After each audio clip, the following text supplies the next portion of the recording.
1, 2, 3, 4.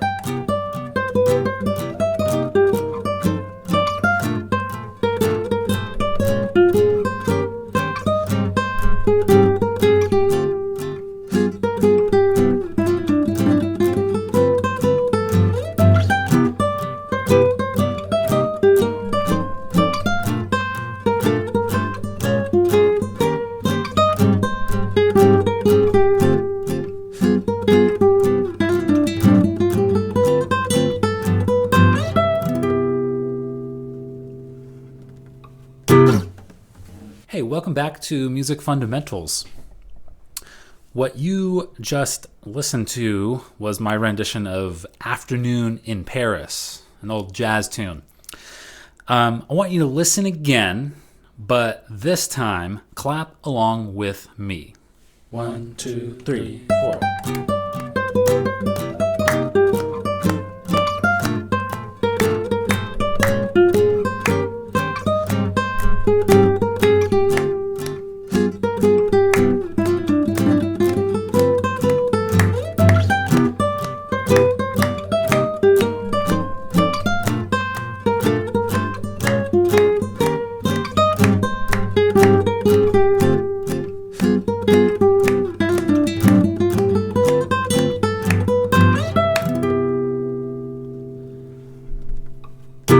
Okay, now I want you to listen again, but this time we're gonna clap with kind of a different pattern. Let's go strong, weak, strong, weak, strong, weak, strong, weak. So your first clap is gonna be strong. Your next clap will be weak, right? Kind of like that. 1, 2, 3, 4.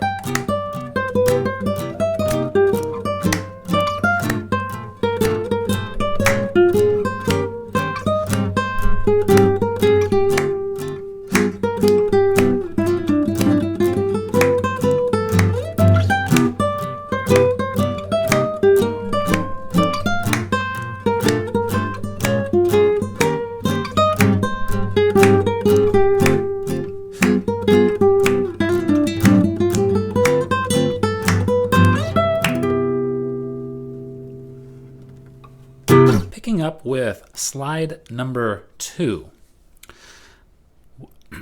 What we were just doing was accenting the first clap, right? So an accent, or accents are sounds that are stressed, right? Your louder claps, for example, are said to be accented, okay? And the musical symbol for an accent is what we see here on slide number 2. It's sort of like a V that has been kind of tipped over on its left side, right? And the pattern that you were just clapping can be notated as we see here on slide number 2, right? So we have our first clap, strong, our next clap, weak or unaccented, right? We could say the first one accented, the next one unaccented, then the next one accented again, then unaccented, then accented and unaccented, right? So that's what an accent is. Let's move on. So meter, this is a new term for us, and this is going to be an important one for your musical career. Meter is a regular pattern of stressed and unstressed beats, kind of like what we were just doing, right? Most music has these regular patterns of stress. And meter can be classified by the number of beats in the pattern. So in the pattern that we were just clapping, there were 2 beats, right? It was like a 2-beat pattern. It was like 1, 2, right? So we had 1 stressed beat and 1 unstressed beat. This can be said to be duple meter, okay? Duple as in 2. Let's move on. Slide number 4. Now, let's clap a different pattern. Let's do one stressed beat followed by two unstressed beats. So for example, 1, 2, 3, right? Strong, weak, weak. Let's practice that twice in a row. Ready, go. 1, 2, 3. Strong, weak, weak. Okay? So this is a pattern of 3, right? We could also kind of think of it as like 1, 2, 3. 1, 2, 3. And this is known as triple meter, okay? Because it's a pattern of 3. So on the previous slide, it was a pattern of 2, so we call it duple meter. On this one, it's a pattern of 3, so we call it triple meter. Let's move on to slide number 5.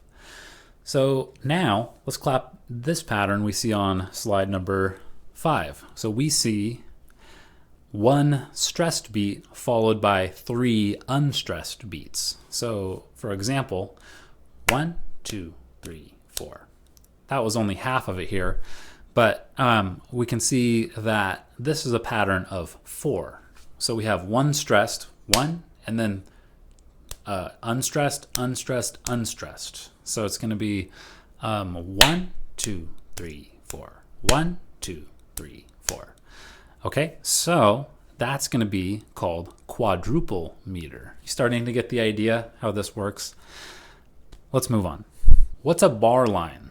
So in music, meter is notated in music using a vertical line. And this vertical line is called a bar line. And it goes across the staff. As you can see here on my music for Afternoon in Paris that I was playing earlier, you can see the bar lines. I labeled them bar line. And these are important. Let's move on to the next slide. So bar lines are drawn in between each group of beats in a meter. So in duple meter, since we're supposed to have 2 beats in the pattern, we put a bar line after every group of 2 beats. So as we can see here on slide number 7, the example labeled duple meter, we've got 2 quarter note beats per and then a bar line, right? For triple meter, how many do we have? And we have 3 and then a bar line. And then for quadruple meter, you guessed it, we have 4 beats and then what? A bar line, okay? Let's move on. Slide number 8. So a measure is what we call the music in between 2 bar lines. So as you can see here on my Afternoon in Paris example, I've got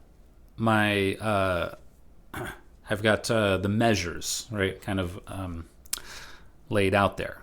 So bar lines identify the end of each measure, if you haven't guessed that by now. Measures are also points of reference that will help you locate a specific place in the music. For example, if I'm looking at Afternoon in Paris and I'm looking at the 4th measure, right? Now, say I'm like in a band situation, right? And someone asks me, right? What chords are you playing on the 4th measure, right? And I'll say, okay, well, I see B flat minor 7, and I see E flat 7, right? And now we can kind of communicate about what chords I'm supposed to be playing there. And they might go, okay, that seems right. They might go, hey, instead of those particular versions in measure number 4 of B flat minor 7 and E flat 7, they might say maybe you could play the first one like B flat minor 7 here instead. It's it's still the same kind of chord, but it's a little bit different, right? And so, or it might be maybe more about the melody. Maybe they ask, hey, what kind of melody do you have in that 4th measure? And I might go, well, I'm playing it like, let's see, right? And I'm like, okay, that's good. Keep doing that. So that's one thing about measures. Okay, moving on to slide number 9. Let's talk about something now called the meter signature. So meter is also indicated by something called a meter signature, or sometimes, or more commonly, a time signature. I usually use the term time signature, but meter signature, time signature means the same thing. Now, the meter signature consists of two numbers, right? We see an upper number and a lower number. Okay, so notice that, and let's move on to the next slide. Now, the lower number indicates the kind of rhythm that receives one beat. So if we see a 2 as the lower number, as we see on example C here on slide number 10, that means that the half note is felt as one beat. Okay? Now, if we see a 4 as the lower number, that means the quarter note is felt as one beat, or receives one beat. And if we see an 8 as the lower number, okay, you get the idea, you're following the logic here. That means that the 8th note gets one beat, or the 8th note is felt as one beat, okay, and etc. You can have different numbers for the lower number. Okay, let's move on. Oh, the upper number indicates the number of beats in the measure, right? So in Afternoon in Paris, I have a 4 as my upper number, so I know that I have 4 beats per measure, okay? So, for example, in Afternoon in Paris, when I'm playing my chords, right, I can see, okay, I got to play for the first measure, I got to play 4 just quarter note chords, right? 1, 2, 3, 4, right? And then the next measure, I've got a C minor 7 chord for half for the first 2, and then an F dominant 7 for the next half. So for that second measure, I'm thinking of it like this: 1, 2, 3, 4, right? And then the next measure, I'm back to 1. 1, 2, 3, 4. Okay. Now, of course, the melody, right, consists of different rhythms, right? Remember those longer or shorter durations. They all add up to 4 beats, right? Like if I play the first measure, I've got 1, 2, and 3, and 4, and so in the first measure, I've got 1, and 2, and 3, and 4, and 1. That 1, that E flat, that's the beginning of my second measure, right? And I would count it the second measure like 1, and 2, and 3, 4, and 1. And then on beat 1 of the neck, on measure 3, got to rest. So don't let the rhythms throw you off, right? They all add up to 4. Okay, moving on to slide number 11. So let's talk a little bit about this term, or this phrase, simple meter. So thus far in this chapter, we have chosen to indicate the beat without dots. Okay, like a dotted quarter note or a dotted half note, for example, receiving the beat. Okay, like we did a little bit in the last chapter when we talked about compound division. So in this chapter, we deal with meters in which the beat is divided into 2 equal parts, aka simple division, right? We talked about this in chapter 2 on rhythm, right? And these meters are called simple meters, okay? Where the beat is divided into 2, right? Remember, compound division is when the beat is divided into 3. We're going to learn more about compound meters in the next chapter, But in this one, we're just going to kind of get a little bit more into the specifics of simple division. Let's move on to slide number 12. So the complete designation of the meters in the figure below is, okay, we see A, that's going to be triple simple meter, okay? So that's 3F. We could also call it 3/4, 3/4 time. So remember that in all of these, the beat is can be divided into 2. So B is one example of quadruple simple meter, although there are other examples of quadruple simple meter, which we'll look at here shortly. Example C is an example of duple simple meter, right? And that's, remember, we're going to have 2 beats per measure. So remember, in duple, 2 beats per measure. In triple, we've got 3 beats per measure. And quadruple, we have 4 beats per measure. Let's see if we can get a little bit more familiar with simple meters. So I'd like you to look through the songbook of your textbook, right? So if you go to page 236 in your textbook, Music First, you'll see the songbook, and see if you can find a few examples of duple simple meter. So for now, duple simple meter, just look for time signatures that are either 2/2 or 2/4. So let's see here. I'm looking through here. I see. Oh, here's one. On page 240, Billy Boy. We see a time signature of 2/4. Okay, so that's an example of duple simple meter, right? 2 beats per measure. The beat is can be divided into 2.